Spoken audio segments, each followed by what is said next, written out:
Welcome, Crusaders, and thanks for joining me for some Pathfinder, Wrath of the Righteous. Hey, if there's one thing I've learned since I started playing this game, it's that people are very invested in the stories and characters in this world. So, I thought it would be fun to focus on some of my own interactions with characters in the game and to make sort of a compilation of the dialogue and companion quests after I experienced them. Of course, one of the amazing things about this game is all of the possible outcomes you can end up with based on your choices with each character, and I've only just barely scratched the surface of this game. So, this is not meant to be a big compilation of all the possible dialogue or anything like that. It's not a build guide. This is just my own unique experience in one playthrough with some of our favorite characters and companions. This game is massive, and I'm definitely going to miss things. So feel free to share your particular experience with the character or what you like or dislike about their story. But if you can, try not to spoil things that might be yet to come. When it makes sense, I'll put out another video on the character after I've experienced more of their story. My plan is to kind of do these when it makes sense with each character, probably after we've done one or some of their companion quests and had some conversations with them. If you'd like to check out my ongoing playthrough of Pathfinder, Wrath of the Righteous, check out the playlist linked in the description after you watch this video. And if you'd like to see more like this, please take a moment to click the subscribe button so we can be sure to see you back here with us next time. Thanks again for being here, and without further ado, let's jump into a bit of Woljif's story. We first met Woljiff in the basement of Defender's Heart. We find him locked in a cell, bantering with the guards. Surrender thy soul, Delvin. Iomade, protect us. Haha, got you again. How many times is that today? Take your jokes and shove them, tiefling. Whoa, easy there, Chief. Don't hit me. Okay, let's see if we can Hey, Chief. talk to this. Hey, Dreamboat, come over here. I want to talk to you about something. Dreamboat? Something really important. The young tiefling sits cross-legged on the floor. He looks relatively calm for someone in shackles, but his tail whips back and forth in agitation. Noticing your attention, the tiefling sits up and beckons you over. Dreamboat. Quit bothering the decent people in here, Woljif, or I'll knock your teeth out! What's it to you, Delvin Dum-Dum? You were told to guard me, and I'm not stopping you.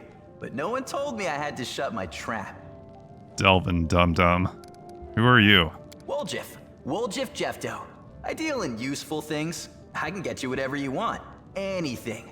But there's just one problem. Why are you in chains? Does it really matter?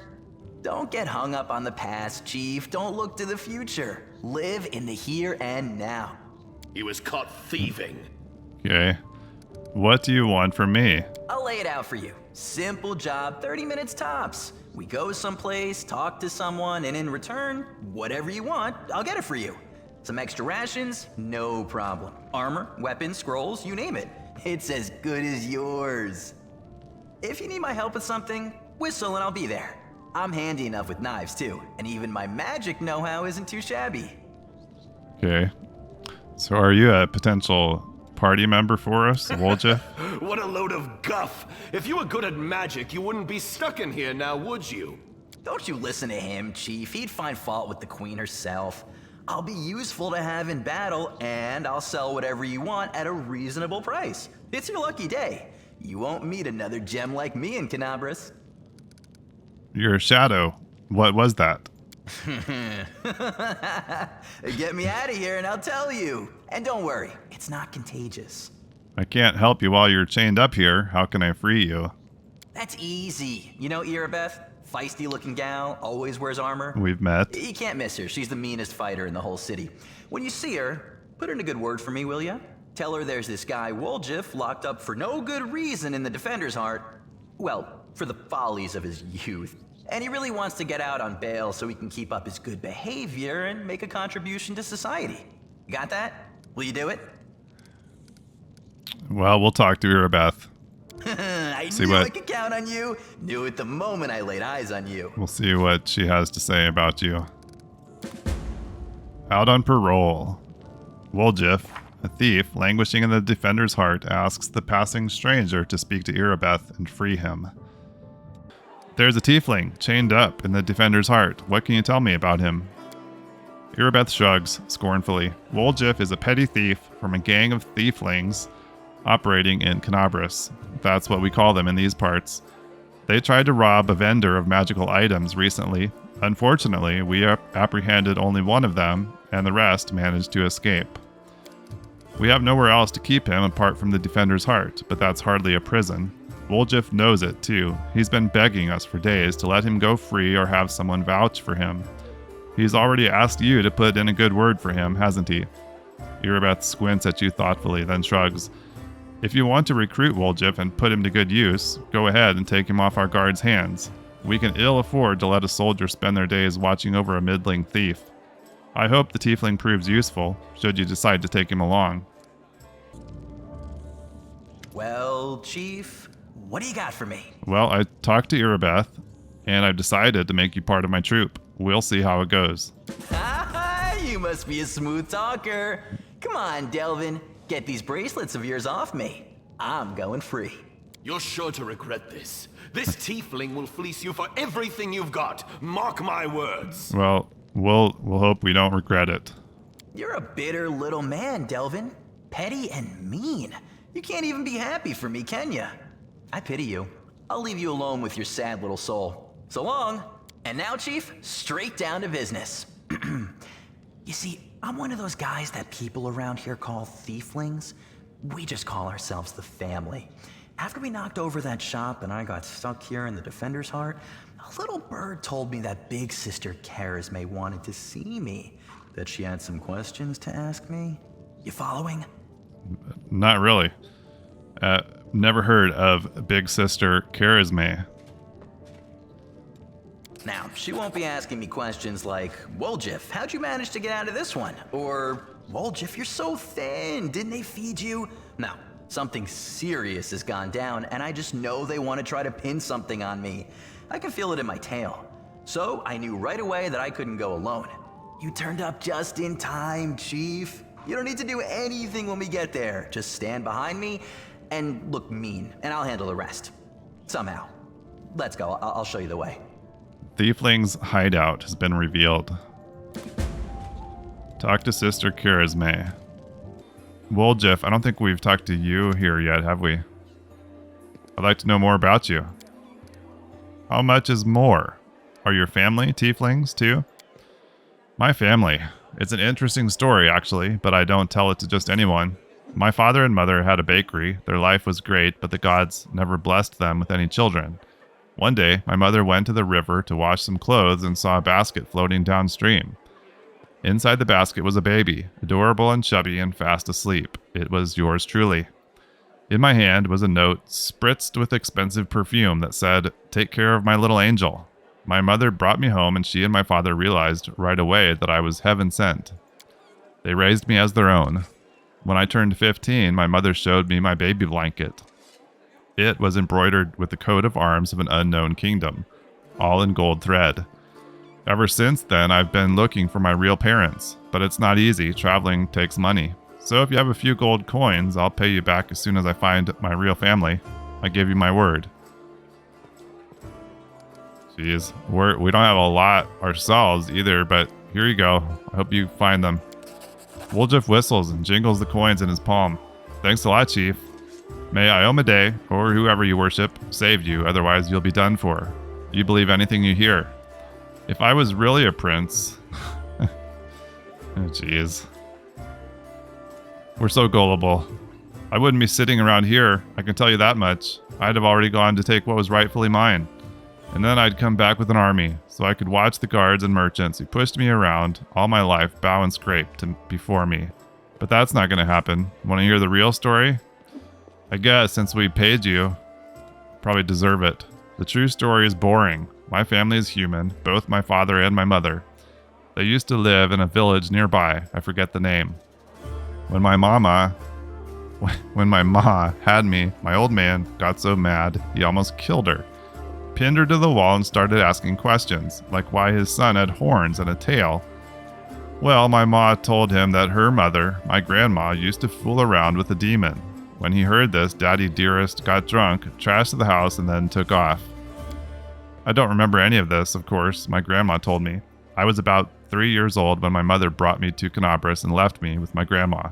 She said to her, "You and your demon have ruined my life. Now you handle him." Then she left. I haven't seen her or my dad since. She did leave a blanket though, that part was true, but my grandma burned it because it was infested with lice. It wasn't even good enough to use as a rag. You think, after all that, my grandmother saw the light, felt rightly ashamed, and kissed my horns? I wish. Woljif grins nastily, his yellow eyes flashing. People used to give her trouble for fooling around with a demon. She wasn't welcome anywhere, so she got angry. Normal kids get bedtime stories, see, but the only tales I got told were how my dad was worthless, my ma was a slut, and I was demon spawn that no one cared about. She only kept me so I could help around the house and steal things she needed. So that's the truth. How did you become a thiefling? Woljif grins happily. I already was a tiefling, and life made me a thief. I've been in this business since I was a kid. My grandma used to say, if you don't work, you don't eat, and she gave me as an apprentice to Igor, a tiefling neighbor of ours. He was a cunning old geezer. He knew how to take a purse off somebody's belt, how to cut open bags undetected, even do some magic.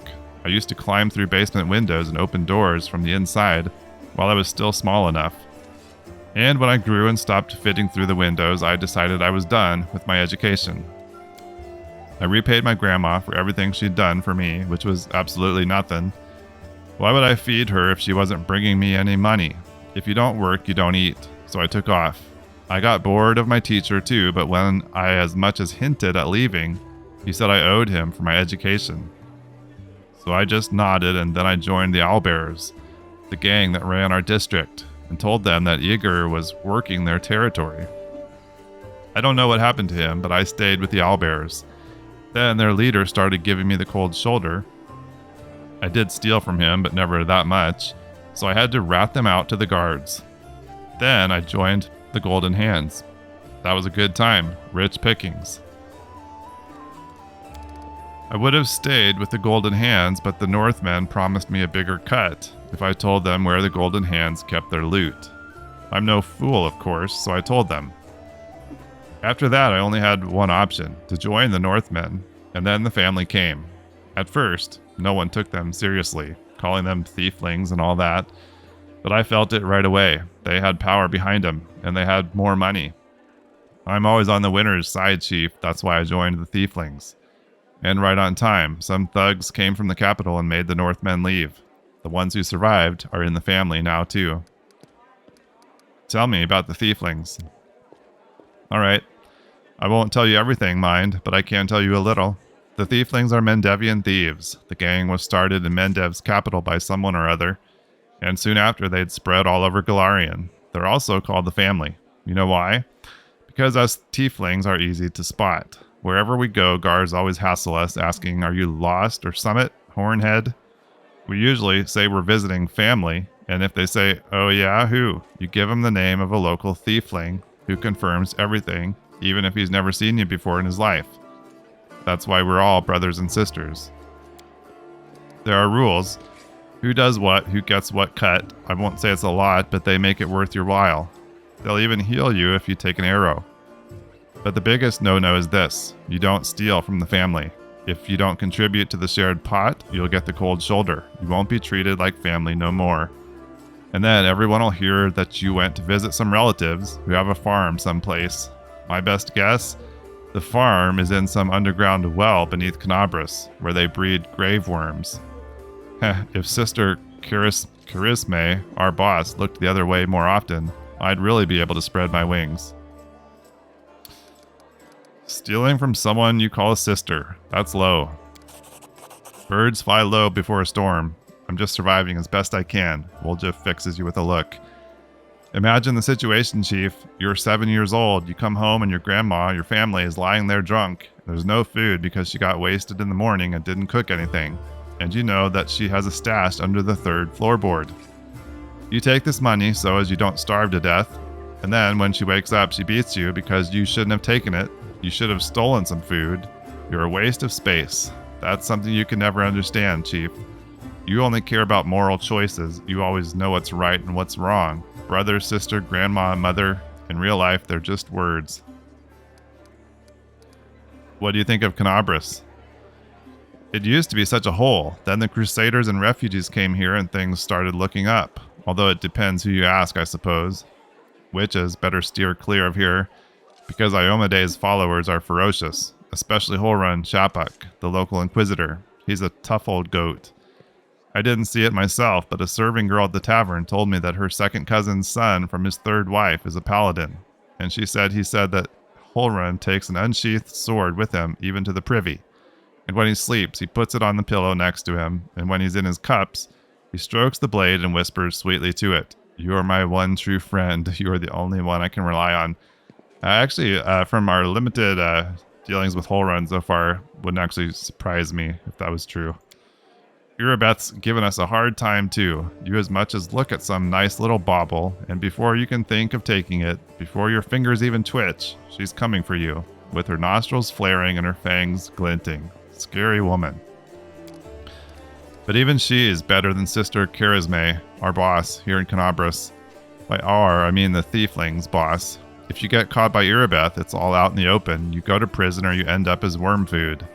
But if you step on Charisme's toes, poof, you're gone, just like that. No one ever sees you again. All you'll hear is, he went to the family farm, even though he's never had a family, or a farm. You have demon blood in you. Do you feel drawn to the abyss? Woljif's tail whips back and forth nervously, raising clouds of dust. Hey, Inquisitor, what's it to you? If I've wronged you somehow, just come out and say it. Don't ask me trick questions. I know how it happens. I used to know a fella. He was married to the sister of a guard. Some shady types got him drunk one night and started asking him suspicious questions about the gods, about the queen. So he wakes up hungover with a headache. Someone's mumbling something. It smells like smoke and his feet are kinda hot. He looks down and there's a fire under him and the prelate is reading out his sentence.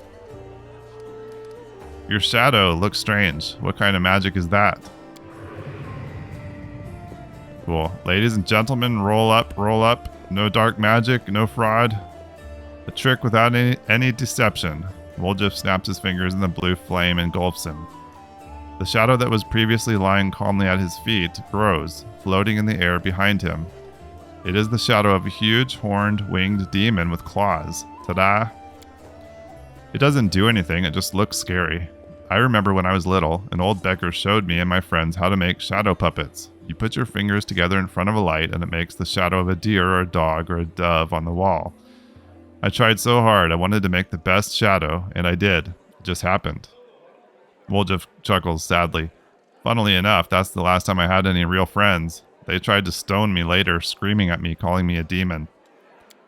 A tiefling is always a demon to these wimps. Even the lowest-ranking drunken gnome thinks he's better than me, just because he hasn't got horns or a tail. The poorest beggar in the filthiest gutter thinks he's better than me. Most people would never show their shadow again after that first time, but I don't care. If stones start flying again, I'll just run. I'm used to it by now. It's a harmless illusion, but you shouldn't show it to anyone. People hate what they don't understand. The blue fire disappears and the shadow becomes normal again. Ah, you're one of those people who are always scared of what might happen. You're not wrong, though. You better not talk to me in public at all, or you'll get tarred with the same brush. I used to have a so-called friend, a human. Well, he hummed and hawed and then told me to steer clear of him. His neighbors didn't like me. Then I sent the owlbear's gang to his house, just one last visit to pick something up.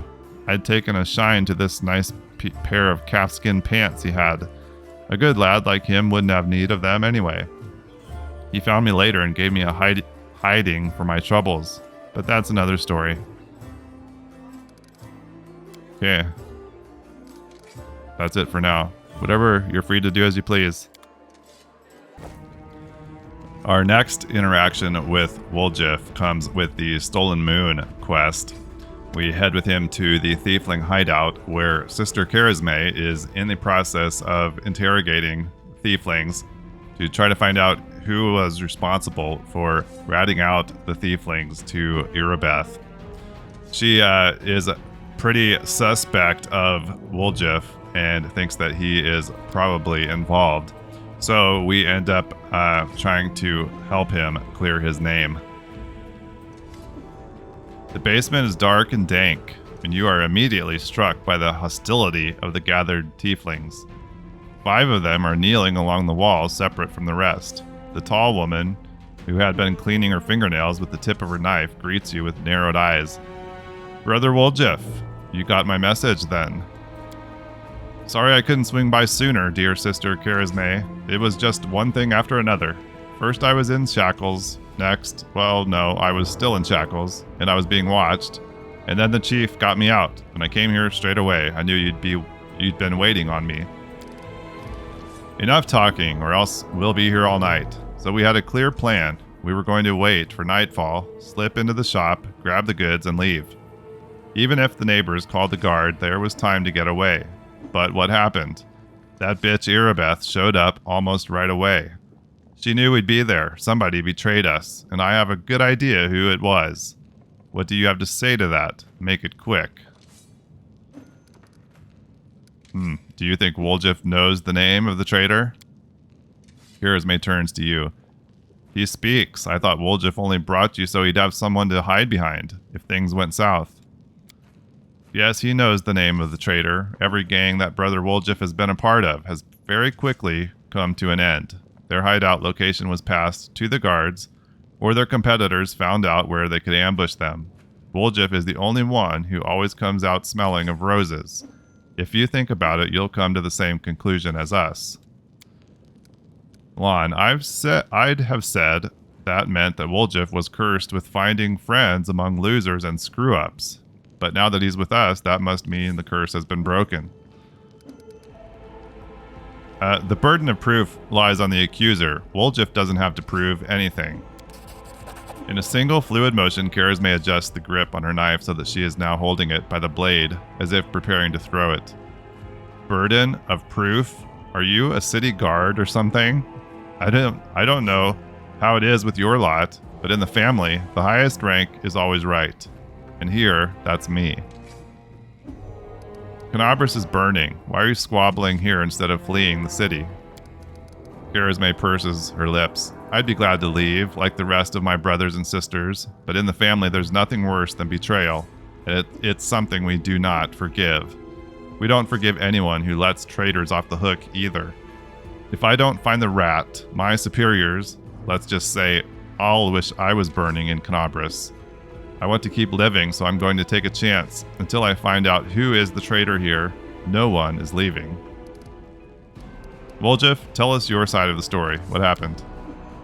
"What's there to tell? About a week ago, Sister Charisme got 6 of us together in this very basement. Me and those 5 over there, I mean." Woljiff jerks his head toward the 5 thieflings kneeling by the wall. "She rounds us up and she says we've got a score. Ancientries and wonders, the one place nobody's ever been able to hit, the place that's guarded by a golem. But now, a powerful scroll that would knock out the golem just happened to come into our possession, along with a tip-off that the shop owner would be gone on a particular night. All 6 of us know a bit of magic, and we know that any enchanted junk will sell for a pretty penny, so we're in. And the most important thing was that none of us was to be hanging about the shop ahead of the job. No casing out the place, no calling attention to ourselves from either the golem or its master. This job was top secret." "That's all true so far. Go on." "We did everything right, with the locks and the golem. I picked the lock. I remember it clear as day. Sister Dalna was on lookout. Brother Melroon had the scroll. Doffy, Tavi, and Varnir brought the sacks. We covered the windows and lit the torches. I remember scooping up rings and tossing them in a sack, and one right expensive one rolled away from me. I crawled under a table after it, and next thing I know, Irabeth was there. Everybody scampered, but I was still under the table. Not my finest moment. I was going to wait it out, but then those blockheads were dragging me out by my tail and put me in shackles. They took all my rings off me, about 20,000 worth. And to add insult to injury, I never even found the last one. In the end, I got busted over nothing. So they caught you, poor thing, stripped you of your loot, and you didn't even manage to stash anything. Karazme pointedly polishing her knife. Where's the moon of the abyss, Brother Woljiff? What is the moon of the abyss? It was an amulet. It used to sit on a little cushion in the window of ancient trees and wonders. Sterling silver, sparkled like a star, fine piece of work. On one side there was a half moon, a crescent, a waning moon, and in the middle there was a dark crystal, like it was eclipsing the moon. Old man Fileman was so proud of that amulet. He used to say, "I'll never sell it as the jewel of my collection." Woljif sighs unhappily. I used to go there to see what kinds of treasures there were in the world. There's nothing else to look at in Canabras. People used to claim it was a powerful thing, but who's to say? If you ever stole a thing like that, you'd have the guards on you in a second. The second you tried to fence it. Everybody knew that you were always hanging around ancient trees and wonders, drooling over the moon and the abyss. Did you think you could swipe it in all the commotion and keep it for yourself? Did you hope that we'd all be locked up and you'd get off scot-free and with a fancy trinket to boot? Don't take me for a mug, Woljif. I see right through you. Why would Irabeth arrest her own informant? Took the words right out of my mouth. It doesn't make any sense. If I was the rat, I'd have kissed her on the hand and been long gone by now. You know me, sister. I'm a cautious fella, not an idiot. Why would I go against the family? So the fish and the sullen can have a nice, Woljif-sized dinner? The moon of the abyss is a pretty bauble, to be sure, but it's just an amulet. It ain't worth dying over. You knew Irabeth's people would protect you. You knew you could pin the moon going missing on them, and now you've come here with backup. You knew exactly what I was going to say to you. Only problem is, nobody's returned the amulet to Fileman. Are you giving Irabeth a cut? Is that it? Have you seen her? Do you think she'd take a cut of anything I offered her? She can't be bought. She's like 3 heralds of Iomedae all rolled into one. Sela, he speaks the truth. You'll find some knights who'll take bribes, I'm sorry to say, but Irabeth Tirabade isn't one of them. Go on, Woljif. That's the whole sorry story. Woljif crosses his arms, looking affronted. Some family this turned out to be. It's just a name in the end. In a real family, people take each other at their word. They don't throw around accusations. I didn't take the moon of the abyss. What am I going to do with it? You can't sell it to no crusaders. It's a special item. You can't wear it. It'll get nicked. It's pretty to look at, sure, but it ain't that pretty. If it's that important to you, Sister Karazme, I'll find it. And I'll drag the traitor here by his horns just so you don't end up at the bottom of the sullen. But do you know what you're gonna owe me for that? An apology. Right here in front of everyone, you're going to apologize loud and clear so everybody hears it. You'll say, "Sorry, Woljif. You're a good guy and I was wrong about you." Fine.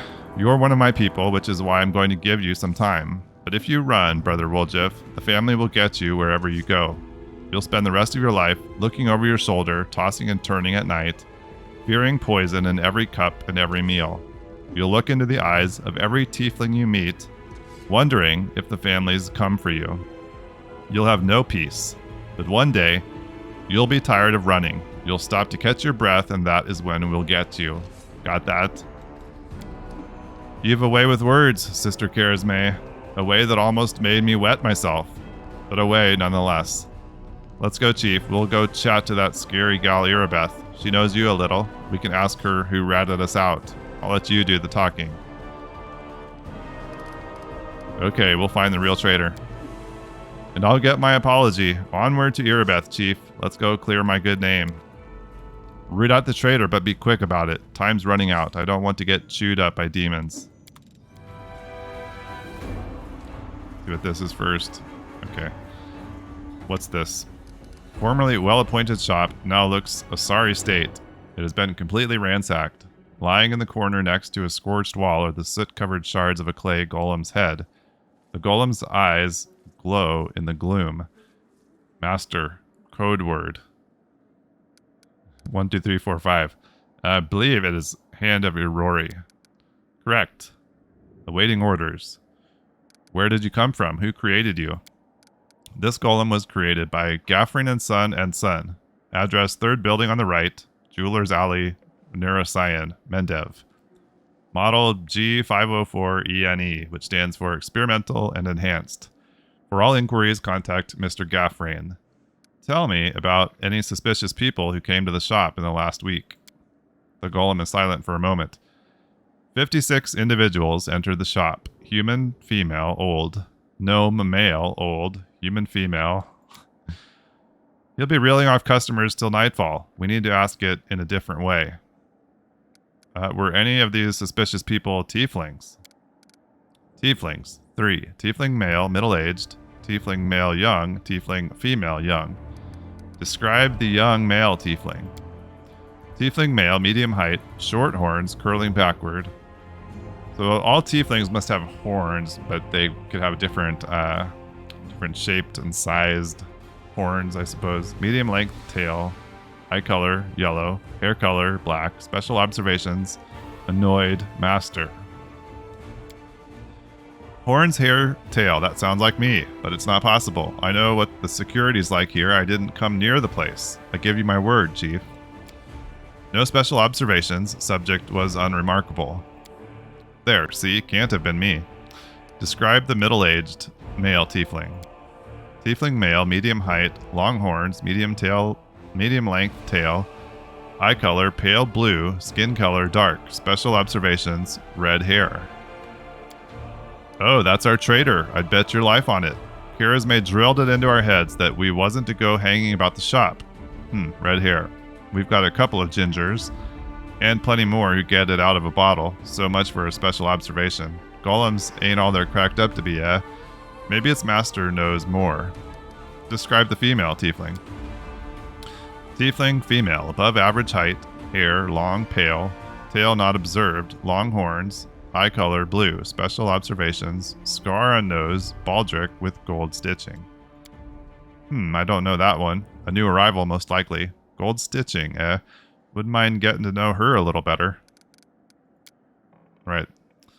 Where's your master? Fileman Fruliatros, my master, is in his hiding place. Revealing the location of the hiding place is prohibited. Prohibited. He likely holed himself up in the basement when the commotion started. The entrance should be around here somewhere. Where is the basement in this place? The basement is below me. I guard the basement. Leaving my post is prohibited. Alright, that's all we need to know. Now we have an athletics check here to move the golem. Mr. Fuliatros, the elderly gnome, so portly as to be nearly spherical, is curled up in the corner of the basement, shaking. Marauders, bandits, scavengers. Yeah, makes sense. We're all of those things and much, much more. Before you report us to the authorities, mind if we have a chat? Please calm down. No one's going to rob you. The gnome peers at you.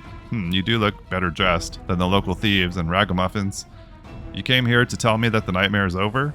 No, it's not. You're here to steal my riches. Get back. The gnome notices Woljif and his rounded face turns scarlet. You, Woljif, the dirty little sneak thief.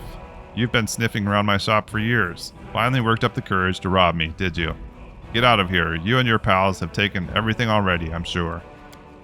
The gnome seems to settle slightly. My name's Fileman Fruliatros. I was the owner of this shop, but I'm not sure I can claim to be the owner of anything now. I hope there's at least something left of it. Oh, come off it. Your shop's fine. It's a bit ransacked, maybe, but nothing a bit of spit and polish can't fix. Where were you the night of the robbery? Do you think I robbed my own shop? I was here in the basement. I was told to make it look like I'd left. The watch was very keen to get their hands on those thieflings. They seem to be multiplying all over Galarian. So, of course, I did everything they said. And I've been stuck in this basement since then. The golem wouldn't move away from the door, no matter how much I yelled at it. But then I thought that it was all to the good. Somebody came by after the guards and caused a ruckus upstairs, bellowing like mad, taking advantage of my absence. Tell me about the tieflings that have visited ancient trees and wonders recently. Why should I tell you anything about my customers? You're not from the city guard or the Eagle Watch. Chief, if he keeps digging his heels in, just say the word. I know how to loosen his tongue. I'm helping the Eagle Watch to catch the culprits. It's in your interest to tell me everything. So they haven't got the tieflings. I thought the city's finest were on the job and they'd... you can't rely on anyone. Ask your questions then if it's so important. Tell me about Woljiff. Fileman's face wrinkles in distaste. Woljiff Jeffdo, right? Yes, I've known him a long time, though I'd rather not know him at all.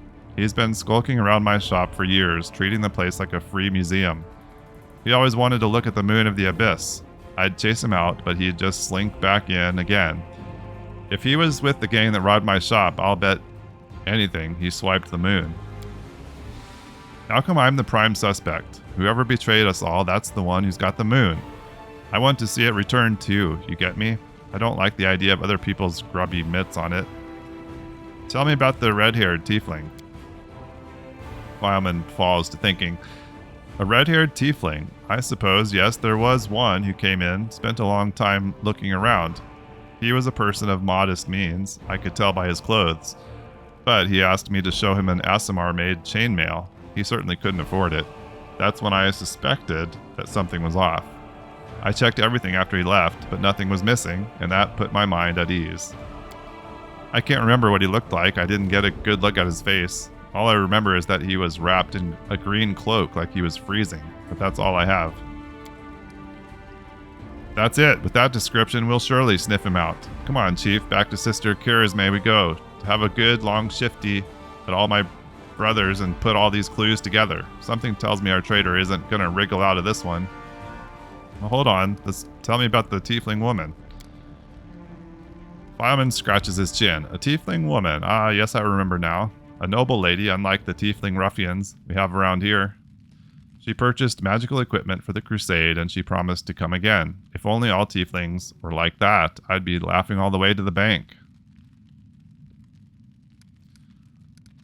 Alright. Well, if that isn't enough to help you catch the thieves, then I don't know what else to tell you. Now be on your way and leave me in peace with my wreck of a shop. Okay, a red-haired tiefling who wears a green cloak is the traitor. Now all that remains is to put the pieces together and expose the culprit. So I guess it's back to the hideout then.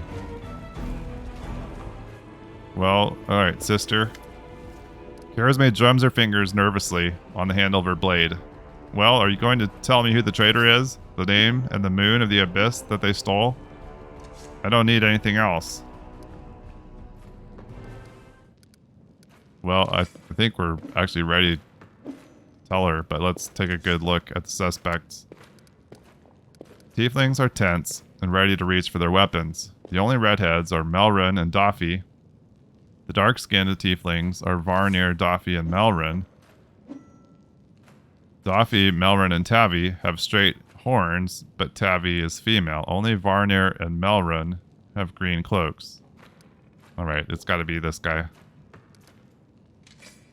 I'm ready to give a name. Well, go on, tell her. Traitor is Melrin.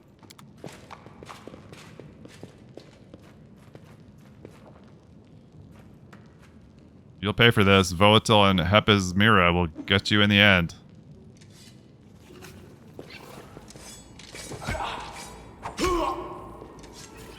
And he's down.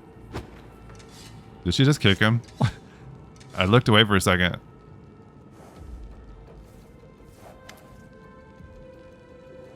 Okay, Karisme looks weary, but her earlier tension has clearly lifted. He confessed. Someone connected to the cult of Baphomet ordered him to steal the moon of the abyss, and the best idea he could come up with was to drag us into it. He got the scroll to take out the golem. He betrayed us to Irabeth so that he could swipe the amulet in the chaos. He thought we'd get nicked and he'd slink off to meet up with his customer.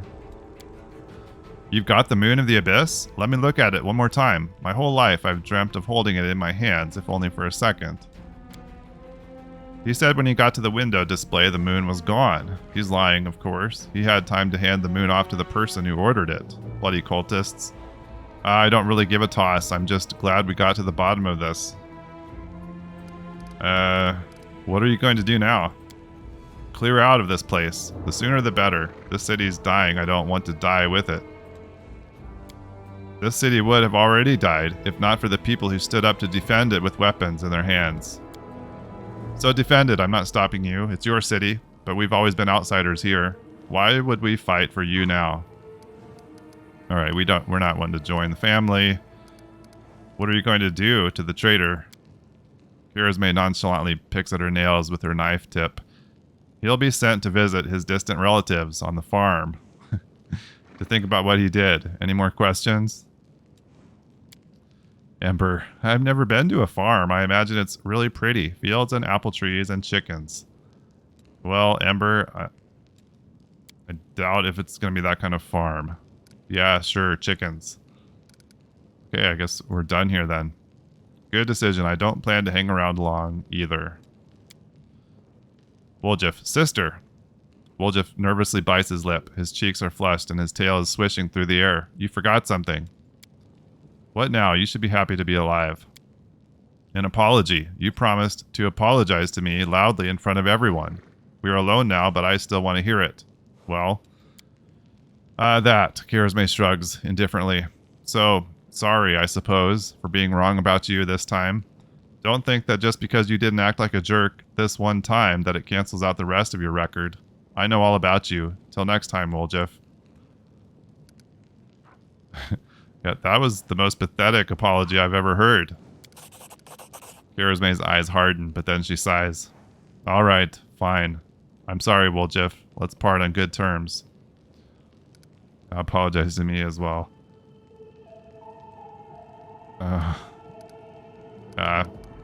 Alright. We'll leave it at that. Woljiff watches her go, his tail relaxing. Better than nothing. Listen, Chief, when you've got a spare minute, come see me. I have something I want to discuss with you. But for now, let's get out of here. I don't like sitting below ground when the building above is ready to crash down on our heads. Psst, look, Chief. I got something to show you. Ta-da! A real beaut, isn't it? Woljiff comes closer and looks around quickly to make sure no one is eavesdropping. He makes a subtle gesture and an amulet on a chain appears in his hand. A silver amulet in the shape of a waning moon with a dark crystal in the middle, the moon of the abyss. Did you really have the amulet this whole time? Since that night, Chief, Melround didn't even set eyes on it. While he was dealing with the golem, I sneaked past them, and that was that. Wow. You've been searched by guards. How did you manage to hide the amulet? Thieves have their ways. I'm not sure I want to know where that's been. So you did betray the thieflings. Oof, that cuts me deep, Chief. You and I saw who the traitor was. It's just that when we robbed the shop, I went in first and took what I wanted. Nothing wrong with that. In your mind, I guess. Although, of course, I did think about hiding the moon and just taking myself off somewhere warm when all this blows over. But only because I want to see the world. Is it a crime to want to travel? Huh? Is that what counts for treachery these days? Why didn't you give the amulet to Kirisme right away? What? So she would slay me right away, you mean? You saw how antsy she was over Canabras and all this. So I did it. I took the moon of the abyss. But I didn't go to Erebeth. And Big Sister wouldn't hear my explanations. She doesn't have the time. I even thought I'd hide the moon somewhere, and then when all the noise had died down, I'd go get it and make a run for it. I'm sick of the thieflings. And they never appreciated me anyway. Why'd you steal it? You wouldn't have been able to sell an item so rare anyway. Why, he asks? It's expensive, pretty. And you know, it's my amulet, actually. Not meaning I stole it, but I mean, this is my inheritance. My grandma and I were poor. All we had was a jewelry box with the moon in it. She used to store it under the floor in the basement, and she'd take it out sometimes just to look at it. Okay, I guess I forgot that part of the story then, that belonged to his family. I know we talked to him about his She was grandparents. always nicer when she had a few drinks in her, so I could ask her things then. One time I asked where she got it from, and she said it was from a demon. You know, the demon who was my grandfather. He said the moon was to be passed down. My ma was good for nothing and nobody, so that's why Grandma decided to keep the amulet for me. She used to say it would be mine when I grew up. But she couldn't wait until I grew up. She squandered my inheritance when she became a drunk. Took it to Fileman's shop and pawned it. He gave her some coppers for it, and she didn't even haggle. Just grabbed them and ran back to the tavern before last orders. Okay. Well, I suppose that somewhat excuses your actions I've been then. going to Fileman's to look at the moon ever since I was a kid. He chased me away, but I just kept going back, so eventually he gave up. He didn't skimp on security. The place was like a fortress, so he wasn't worried about a street rat like me pinching anything. Even when I got more skilled, I couldn't get any closer to it. One day, I had no one to go with. Another day, there were only oafs who'd never stolen anything more than a church donation box. But when Charisme had planned everything out, I realized I had a chance to get the moon and move away from here. Maybe to Garand. I hear it's warmer there. I've stayed with the family for too long.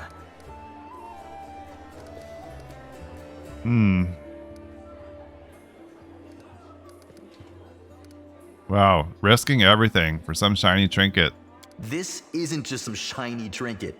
First, maybe some rich person's just dying to buy it. We need to put out some feelers and see if anyone's in the market. Second, maybe it'll come in handy. And besides, I spent so many years looking at it. I imagine things like, what if my grandfather left something else and my grandma spent that too? Maybe I could have had my own barony already if things had turned out differently. Or got some decent education in the capital. They're all just dreams, but the moon is right here. You've got to hold on to what's yours, Chief. Well, I think Zeke is willing to let this slide. But you're going to need to atone for your crimes by serving the crusade. If I serve anybody, it should be you. And only because I owe you. I don't care if the whole of Canabras drops into the abyss. I don't trust all these crusaders or Galfrey. They just take people's money to spend on crusades, but what's the point? If anyone calls me a crusader, I'll spit in their face just so you know. Even if it's you, Chief. All right. Calm down. Whatever you think, I owe you. I'm not just a thief. I have my own business selling things. Thanks to you, I'm still in the family. And we have the black market sewn up in this city. It's a good way to sell valuables. Okay. So, if you need anything, a scroll or something, just say the word. I have a little portal to our people in Nerosian. You put a note there, and you get what you need. I can't get you anything big, but what they do have is all high quality. Nothing's too good for you, Chief. What's mine is yours. For a price, of course. So, Woljiff ends up being a kind of a merchant for us. And I'm guessing that's probably not the end of his story. We will have to see where things go from here. We'll see what else he has in store for us. He is quite the trickster, to say the least. Thanks again so much for being here. I really appreciate it. And I hope to see you again back here with me next time. Bye-bye.